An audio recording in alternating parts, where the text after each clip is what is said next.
Le të zhvendosemi në Graçanic, një komunë me shumicë popullsie serbe, aty ku ndodhet dhe kolega gazetar Kristi Gongo. Kristi, të përshëndes, duket sikur shqiptarët kanë patur më shumë motivim për të festuar dhe serbët për të votuar nga ana tjetër pas takimit të mbrëmshëm, sepse shohim që në komunat me shumicë serbe, përqindja e pjesëmarrjes është relativisht e lartë. Kur po i drejtohemi mbylljes votimit, ku ndodhesh më saktësisht dhe çfarë po ndodh atje? Po që në fakt është të vërtet, ka një rritje të pjesëmarrjes krahasuar me zgjedhjet e shkuara, sepse për herë të parë partitë politike këtu në Graçanic janë bërë bashkë duke krijuar një aleancë për shqiptarët. Janë të gjitha forcat politike, duke filluar nga Lëvizja Vendvendosje, Partia Demokratike e Kosovës, Lidhja Demokratike e Kosovës dhe Aleanca për Ardhmërinë e Kosovës, që janë bërë bashkë në një aleancë për shqiptarët dhe garojnë me qëllimin për të marrë komunën e Graçanicës në iniciativën që quhet pikërisht për Aleanca për shqiptarët. Në fakt, kjo ka qenë një ndër arsyet kryesore pse pjesëmarrja është e lartë edhe në këtë komunë, ku ka pasur një shtim të banorëve shqiptar, të cilët kanë dëshiruar dhe kanë shprehur vullnetin e tyre për të drejtuar këtë komunë pikërisht shqiptari Leutrim Ajeti, i cili aktualisht është nënkryetari i komunës, por që synon të marrë drejtimin e kësaj komune duke premtuar edhe krijimin e një kabineti multietnik në mënyrë që të jetë në drejtim pa dallim etnie dhe për të gjithë të barabartë. Megjithëse, nga vëzhgimi që ne kemi kryer, mund të themi që ka pasur problematika, pasi shqiptarët tregojnë që janë pjesë e qendrave të votimit, se si është e vështirë ndonjëherë të flasësh me pjesëtarët banorët që përfaqësojnë dhe mbështesin listën serbe, duke mos dashur që të flasin shqip. Megjithëse ju është thënë se nga shqiptarët që janë pjesë e komisioneve të qendrave të votimit, që kjo është gjua në cilën duhet flasin këtu në qendrat e votimit. Ka pasur disa incidente, megjithëse situata është vënë në kontroll, pasi jemi në një komunitet minoritar, apo jo? Po, patjetër. Si është situata në ditën e votimit? Situata në ditën e sotme ka qenë mirë, po edhe jo mirë. Se ka pas pak shkoku i komunikimit shqip dhe serb. Po, komunikimet zakonisht serb dhe shqip kanë të ndaluar, ata po më duket si pas situatës tyne. Kina pas pak ofendime, po u qetësu gjendja. Besoj që jemi njerëz dhe duhet me kuptuar se jemi këtu për me punu, për me pas një të ardhme ose një jetë sa më të mirë, sepse vota nëse sot votojna është dita jo nesër ose mas nesër. Dhe duke se ka një përqindje në rritje të pjesëmarrjes votuesve. Si e shpjegoni ju? Kjo është hera e parë njërë që jeni pjesë e Komisionit Qendrës?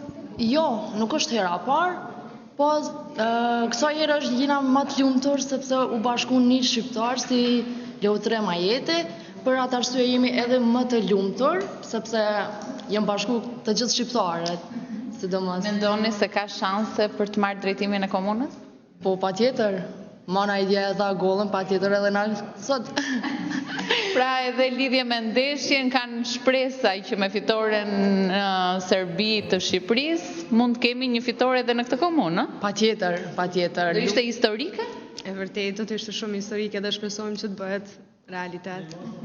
Ka pasur më së shumti pjesëmarrje të shtuar nga ana e shqiptarëve këtij komuniteti që jeton këtu, apo kanë qenë të shtyr ata të komunitetit serb që të vinë dhe të mos lejojnë që të jenë shqiptarët ata që të marrin drejtimin e komunës?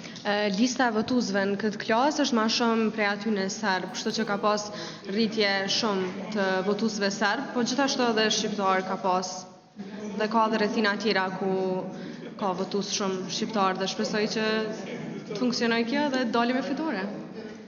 Është kjo shpresa që mbizotron në këtë komunë Gjoj, në fakt duhet thënë se është një nga komunat me pjesëmarrjen më të lartë në krahasim me 38 komunat që ndodhen dhe janë nën ethet e elektoratit zgjedhjeve lokale ditën e sotme në të gjithë Kosovën, megjithse duhet shikojmë sepse kjo ndodh për herë të parë në këtë komunë dhe do duhet të kemi nëse do të realizojmë pritshmëritë e aleancës për shqiptarët apo do të vijoj të mbizotroj lista serbe këtu në Graçanicë. Kristi, dhe dy gjërat fundit, Graçanica, siç edhe e përmendë gjatë raportimit, ka një ndjeshmëri të veçantë për serbim për shkak të manastirëve. Ka patur deklarata nga Vučić ose deklarata të tjera udhëzuese për listën serbe, dhe së dyti, a ka radhë që të njerëzve që presin për të votuar, apo është përgjithsisht po themi një pikë drejt mbylljes?